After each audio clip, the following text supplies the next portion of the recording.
So in this video, we're going to look at where culture comes from, okay? And we're going to define culture. So the best definition I have found of culture is this: the way we do things when nobody tells us what to do. This is not the most academic definition, but it's definitely the most practical. Fundamentally, culture is all these things we have learned by osmosis as we grow up without ever thinking about it in most cases. So for example, there's one behavior every Canadian has learned without ever thinking about it. It's waiting in line. Everywhere the average Canadian has to wait, he or she spontaneously forms a line. You don't have to paint lines on the floor, people will create them automatically. Okay? Watch what happens at any buffet, airline counter, or anything. People will create a line by themselves. How do Canadians learn that skill? Well, most Canadians, to my knowledge, have never taken a course on waiting in line 101. The way Canadian society teaches its youth how to wait in line is fundamentally in kindergarten. Every time the recess bell rings, the teacher comes out of the classroom, the kids line up in front of the teacher, we go in class in line, and we do this often enough, early enough in life that it becomes totally subconscious. You don't have to paint lines, Canadians will form them on the floor, Canadians will form them by themselves. What happens in other parts of the world? Well, this is a picture of a career fair in China. It's very obvious that in this environment, if you wait patiently for your turn, you will get nothing. And this is a fundamental point that people need to keep in mind.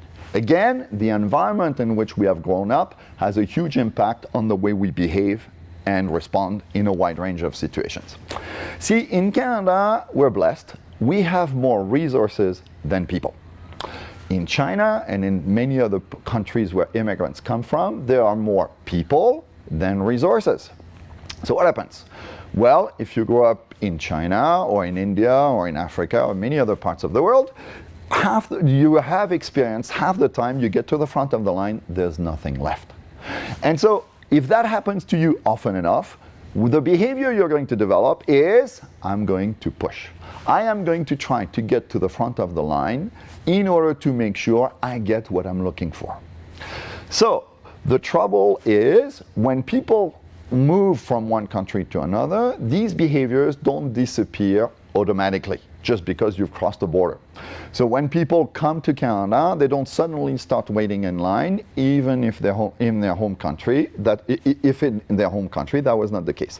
Just like when Canadians go to Mexico or Latin America, they don't start suddenly to cut in line just because they've crossed the border. So just to give you an example, okay, of this expectation, think of Mother's Day brunch. Many Canadians have either taken their mother to Mother's Day brunch or their kids took their spouse to Mother's Day brunch. Now, what happens there? Well, the expectation if you go to Mother's Day brunch is that the buffet will be open typically between 11 a.m. and 2 p.m. and no matter what time I arrive between 11 and 2 p.m., all the options will be available to me. That assumption is pretty much common in Canada, but it's not universal. So for example, my wife and I went to Changsha in Hunan province last summer. We stayed in a hotel which is not part of a Western chain, and the breakfast buffet was open from 8:30 to 10. But by 8:45, all the options that I was interested in were gone. And so I had a choice to make. I either get up early or have chicken feet for breakfast. This is the idea. The environment in which we operate will impact our behavior. Okay? So I'd like everybody to remember these points as we go through the next videos.